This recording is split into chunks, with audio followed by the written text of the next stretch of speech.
15 years in, my wife's betrayal, she announced her soulmate. He's loaded, and money means nothing to him. So I cut off funding. You're covered, he told me. Reality hit her. What would you do if the person you've spent 15 years building a life with, the one you've protected and provided for, calmly informed you they've found their soulmate, and then looked at you expectantly, as if you should applaud their honesty? My world didn't just crack that night, it shattered into a million cold, strategic pieces. The fluorescent glow of our kitchen light did nothing to soften the blow. It was a mundane Wednesday evening, the kind where you expect quiet dinner chatter, not a bombshell that would change everything. Olivia, my wife of 15 years, sat across from me, practically vibrating with a joy I hadn't seen directed at me in years. He's genuine, she breathed, that little lilt in her voice betraying an excitement usually reserved for a new yoga studio or some spiritual retreat. Money means nothing to him. I just smiled. Inside, a switch flipped. I nodded, pushed back my chair, and walked upstairs, not to bed, but to the edge of our mattress. My phone was in my hand before my butt even hit the quilt. 3 specific instructions flew across the wire to David, my lawyer: close her credit lines immediately. Stop all payments for her mother's memory care facility. Confirm the house as separate property, purchased before marriage. Then, I switched off the lamp. And I swear to you, I slept better than I had in months. But let me back up, because this wasn't some snap decision. This was the final domino falling, after years of subtle, agonizing nudges. I'm Ethan, I'm 41, and I climb power poles. I fix lines in storms, work overnight when transformers blow, and come home covered in grime that doesn't scrub off easy. It's dangerous, vital work, and it pays. Really well. Well enough that for the past 12 years, Olivia, now 39, hasn't worked a single day. Well enough that I bought our house, a 3-bedroom with a yard and a 2-car garage, outright, before we even got married. Well enough that I've covered every single bill, every grocery run, every fleeting hobby she picked up and dropped within 3 months. And well enough that I've been shelling out $4,500 every single month for her mother, Mrs. Miller, at Piners Memory Care, a private facility with actual nurses, not some bare minimum county warehouse. Olivia is beautiful, in that effortless way that makes people assume she's got her life together. Lululemon, hot yoga, fluent in Instagram speak about self-care and authentic selves. For 12 years, her job was finding herself. Photography, pottery, life coaching without a certificate, something with crystals I stopped asking about. At first, I didn't mind. I thought we were a team. I handled the financial pressure, she handled, well, everything else. But that everything else kept shrinking until it was just her own schedule, her own interests. The red flags, looking back, started small. New friends I'd never met. A sudden, deep interest in art galleries, which was ironic, given she'd always found museums boring. She started dressing differently, not for me, but for her nights out, 2, then 3 times a week. Her phone became an extension of her hand, always face down, always buzzing with messages that made her smile in a way she hadn't smiled at me in years. I'm not an idiot, and I'm not typically the jealous type. So I didn't jump to conclusions. I just stopped asking questions. And I started paying attention. Here's a hard truth: when someone stops caring, when their behavior changes like that, they've already checked out emotionally. Then came that night. I'd worked a double, 16 hours straight in freezing rain because a storm had knocked out half the county's power. I came home expecting, maybe, some sympathy. At least a hot meal. Instead, Olivia was in the living room, a nervous energy buzzing around her. We need to talk, she said, and I knew. I sat down, still in my work boots, and she told me about Caleb. A creative consultant, whatever that means. They met at some gallery opening her new friend dragged her to. It just happened, she said, like she'd tripped and fallen into emotional intimacy. We connected on this deep, spiritual level, you know? I didn't, but I nodded. She kept going, talking about how Caleb understood her, how he was genuine and authentic. All these words that basically meant, he's not you. Money means nothing to him, she repeated, as if this was supposed to impress me. He lives in this tiny apartment and makes art. He's just so real. I didn't yell. I didn't throw anything. I didn't demand she leave. I just asked if she was planning to leave me for him. Her expression was a mix of guilt and annoyance, as if I was missing the profound point of her confession. I don't know, she said. I just needed to be honest with you about what I'm feeling. That's when it hit me. She wanted permission. She wanted my blessing to explore this thing with Caleb while keeping all the comfort and security I provided. She wanted to eat her cake and have it too. And she honestly seemed to think I'd just sit there and take it. Have you ever had someone confess something awful to you, and then expect you to thank them for their honesty? So, I told her I needed to think. I kissed her on the forehead, as if nothing had changed, and went upstairs. That's when I texted David, my lawyer, a guy I'd worked with for years. 3 simple instructions, sent at 11:42 p.m. Close joint credit cards where she's an authorized user. Stop all payments to Pinehurst Memory Care. Confirm house as separate property, purchased 2 years before marriage. His response came within 5 minutes, done.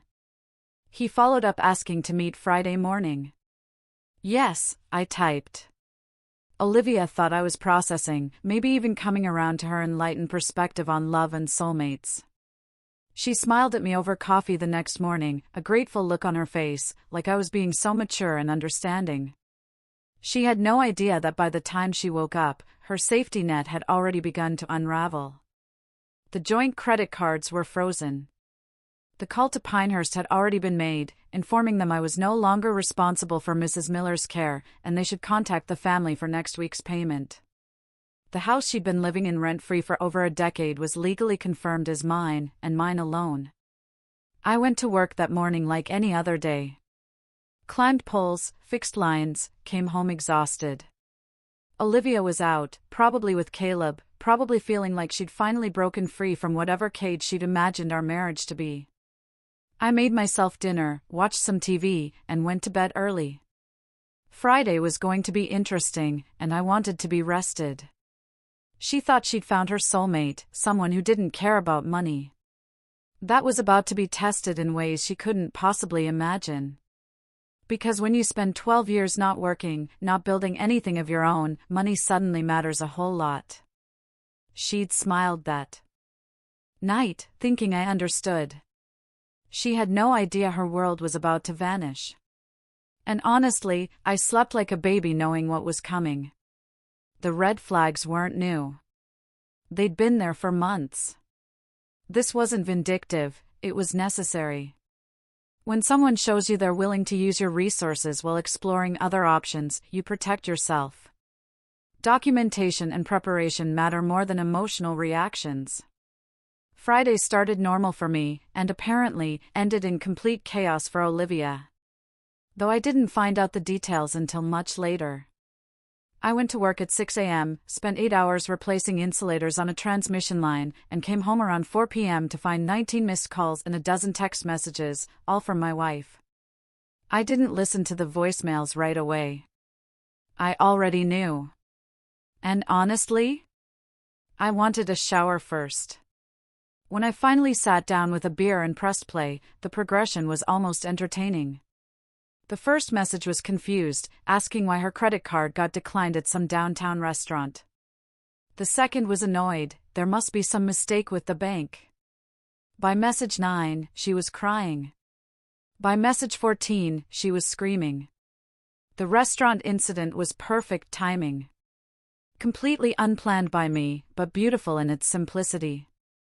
Olivia had taken Caleb to lunch at some trendy place with small plates and big prices, probably trying to show him she had resources, that she wasn't just some housewife having a midlife crisis. The card declined in front of him.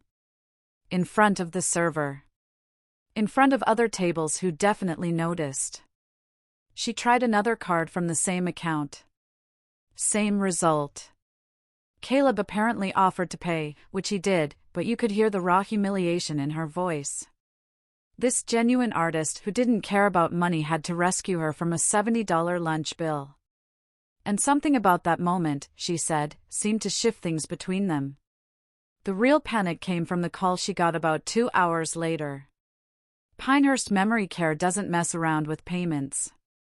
Their billing department is ruthlessly efficient. They called Olivia directly since I'd given them her number as the family emergency contact when I informed them I was no longer financially responsible. The woman on the phone was polite but firm, explaining that next week's $4,500 payment needed to be arranged immediately. If the family couldn't commit to continued payment, they'd begin the process of transitioning Mrs. Miller to a county facility. Olivia completely lost it. She told them there was a mistake, that I always paid, that this was impossible. They told her to contact the family member who handled payments. That's when she called me 8 times in a row. I let it go to voicemail every single time. I wasn't being cruel. I was being strategic. And there's a difference. Every hour she spent panicking was an hour she spent realizing exactly what her life actually cost, and who had been paying for it. When I finally called her back around 6 p.m., she told me she was at Caleb's apartment. I found that darkly funny. She didn't even say hello before launching into it, demanding to know what I'd done, why her cards didn't work, what was happening with Pinehurst. I kept my voice level, almost bored, and told her I was no longer covering her expenses and that her mother was her responsibility, not mine. There was this long silence. Then she started crying. Real ugly crying. Not the pretty kind she did when she wanted sympathy. She came home around 9 p.m. Caleb wasn't with her. She walked in looking destroyed, mascara everywhere, and immediately launched into a speech about how I was punishing her for being honest, how I was being vindictive and controlling. I let her talk herself out, standing in the kitchen with my arms crossed. When she finally stopped to breathe, I told her the truth. I'm filing for divorce, I said. You wanted honesty, so here it is. I'm done. She actually laughed at first, a sharp, disbelieving sound. Then she got mean. She told me I'd regret this, that her lawyer would destroy me, that I owed her for 12 years of marriage. She listed everything she thought she deserved: the house, half my pension, alimony, continued payment for her mother's care. She said I couldn't just cut her off, that she'd given me the best years of her life. I didn't argue. Arguing with her was pointless. Instead, I went upstairs and called David again, told him she was threatening legal action, and asked him to expedite the divorce filing. He said he'd have papers ready by Monday, and that I should document everything, keep records of all communications, and absolutely not engage emotionally, no matter what she said. The next morning, Olivia was gone before I woke up. I went about my day like normal. Worked, came home, made dinner, watched TV. It felt weird how not weird it felt, like I'd been carrying this immense weight for so long that I didn't even notice it until it was gone. The real bomb dropped about a week later when I met with David. He brought in a forensic accountant named Sophie. She was this sharp woman in her 50s who looked like she could smell financial deception from 3 states away. David had hired her to go through our accounts with a fine-tooth comb. What Sophie found made my stomach drop, even though I thought I was prepared for anything. There was a credit card I didn't know about, opened in Olivia's name about 18 months ago. Sophie explained that Olivia had likely listed our household income on the application, technically legal for a spouse, but ethically questionable when done secretly. The balance was $11,000, and every single charge was exactly what you'd expect: hotels, restaurants, jewelry, lingerie. The timeline didn't match with Caleb, though. These charges went back a year and a half, which meant Caleb wasn't the beginning. He wasn't even the middle. He was just the latest name in a pattern I'd been too busy working to notice. Sophie walked me through it, with printouts and highlighted dates, showing me charges at hotels 20 minutes from our house, dinner reservations for 2 at places I'd never been, purchases from stores I'd never heard Olivia mention. She explained that the spending pattern suggested multiple relationships over an extended period. The charges changed every few months in terms of price points and locations, but maintained a consistent pattern of deception. David just watched me, probably waiting for me to explode or break down. But I felt weirdly calm. It wasn't a betrayal anymore. It was evidence. And evidence was something I could use. Would you be able to stay calm looking at proof that your entire marriage was a lie? Olivia's lawyer reached out the following week. Some aggressive guy named Mitchell who sent a formal demand letter outlining everything Olivia wanted. It was extensive. The house sold with proceeds split 50-50, half my pension, alimony of $3,000 a month for 6 years, and continued coverage of her mother's medical expenses. The letter cited her contributions as a homemaker, the standard of living she'd become accustomed to, and my substantially higher income. It was professionally written and completely disconnected from reality. David responded with our own letter, attaching Sophie's preliminary findings and suggesting mediation before this got messier than it needed to be. Ryan, my best friend since high school, came over one night with pizza and beer. And I told him everything. He'd never liked Olivia much, always said she treated me like an ATM with a heartbeat, but he'd kept quiet because that's what good friends do. He asked if Caleb was still in the picture. No, I told him. She hasn't heard from him in days. Turns out genuine artists who don't care about money also don't care about $4,500 nursing home bills. Ryan almost choked on his beer laughing, saying he couldn't believe she thought Caleb would step up. I just shrugged. She'd thought a lot of things that didn't match reality. The mediation was scheduled for 3 weeks out, giving Sophie time to complete her full forensic analysis. She found more, another credit card from 2 years ago with $8,000 in charges that Olivia had paid off by skimming from our joint account a little bit at a time, so I wouldn't notice. She found hotel stays, dinner reservations, even some text messages Olivia had been careless enough to send from our family plan phone. Some of the men she could identify through restaurant reservations and social media cross-referencing, though I told her I didn't want names. It didn't matter who they were. It only mattered that I could prove the pattern. Olivia had been living 2 lives. And one of them was funded entirely by me, while she lied to my face about finding herself and seeking spiritual growth and whatever other nonsense she'd fed me over the years. Caleb wasn't the beginning. And honestly, he probably wasn't even special. He was just the first one she'd been confident enough to tell me about. The first time she'd gotten so comfortable in her deception that she thought she could make me accept it. She'd wanted permission to keep both lives, the security I provided, and the excitement they provided. And when I didn't give it to her, everything started crumbling. Her soulmate disappeared. Real responsibility appeared. And she was living on her sister's couch, scrambling for answers. The mediation was coming, and I had evidence she didn't know existed. She thought she held the cards, but she was about to find out she'd been playing a game she couldn't win. This is where hiring professionals becomes critical. A forensic accountant can uncover financial deception most people would never find.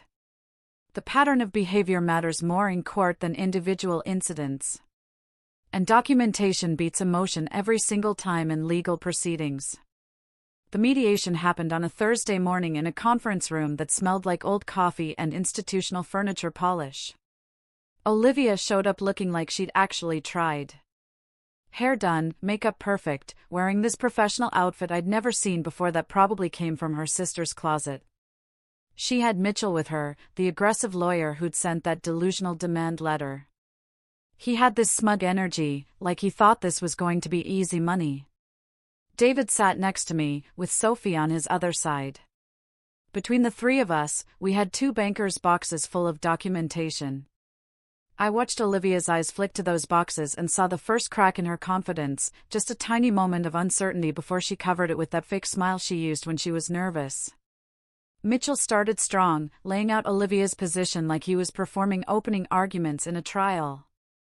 He talked about her contributions as a homemaker, the career opportunities she'd supposedly sacrificed to support my dangerous job, the standard of living I'd provided that she deserved to maintain. He mentioned her mother's medical needs, the emotional trauma of this sudden abandonment, my substantially higher income. It was a good performance, very rehearsed. If I didn't know what was in those boxes, I might have even felt guilty. Olivia sat there nodding along, playing the victim perfectly, occasionally dabbing at her eyes with a tissue, even though no actual tears appeared. Then David opened the first box. He started with the timeline, walking through our marriage year by year, emphasizing that Olivia hadn't worked in 12 years despite being perfectly healthy and capable. He showed documentation of every hobby she'd started and abandoned, every failed business idea I'd funded, every expense I'd covered while she pursued her endless journey of self-discovery. Mitchell tried to interrupt a few times, but the mediator shut him down. I watched Olivia's face get tighter and tighter as David methodically destroyed the narrative she constructed about being a supportive partner. Sophie took over next, and that's when things got really uncomfortable. She laid out the first secret credit card, the $11,000 balance. I watched all the color drain from Olivia's face. Sophie went through the charges one by one, hotels, restaurants, jewelry, highlighting dates and amounts with a clinical precision that made it impossible to deny or explain away. Mitchell tried to object, calling it a violation of privacy, but Sophie calmly explained that the card was tied to marital assets through the household income claim and was absolutely relevant. Then she brought out evidence of the second credit card, the one with $8,000 in charges from 2 years ago that Olivia had paid off using money systematically skimmed from our joint account. Olivia started crying for real then. Not the pretty kind, but the desperate, ugly kind. And she looked at me like I was supposed to save her from the consequences of her own choices. I just stared back. Nothing. No anger. No sympathy. Just this flat emptiness where all my feelings for her used to be. Mitchell called for a break. They huddled in the corner while he presumably explained how badly this was going. David leaned over and asked if I wanted to offer anything, maybe compromise to speed this up. No, I said quietly. She gets what the law says she gets, and nothing more. He nodded, as if he'd expected that answer. When we reconvened 15 minutes later, Mitchell's whole energy had changed. The smugness was gone, replaced by the tired professionalism of a lawyer who knows he's lost but has to see it through anyway. He made a much smaller counteroffer, $50,000 as a lump sum settlement. No alimony, no claim to the house or pension. David didn't even pretend to consider it. He laid out our offer, $3,000 for moving expenses, immediate signing of divorce papers with no contest, complete release of all claims to my assets and income. Olivia actually gasped out loud. Mitchell looked like he wanted to argue, but Sophie wasn't finished yet. She pulled out the final piece of evidence, a comprehensive timeline she constructed showing at least 4 different relationships over the past 2 years, cross-referenced with credit card charges, social media activity, and even some text messages Olivia had carelessly sent from our family plan phone. Sophie explained that this pattern of ongoing infidelity, combined with the financial deception and the fact that the house was separate property purchased before marriage, meant that in our state, Olivia had virtually no legal claim to anything beyond what I was offering. Mitchell looked at the documents, looked at his client, and I actually saw him deflate in his chair. He asked for another break, and this time when they huddled, I could see him basically telling her it was over and she needed to take the deal. The final agreement matched our offer exactly. Olivia got $3,000 for moving expenses. Period. No alimony, no property claims, nothing else. She had to sign a complete release and agree to handle all her own debts, including those secret credit cards. The mediator drew up the paperwork right there, and I watched Olivia sign it with shaking hands, tears dripping onto the pages and smudging the ink slightly.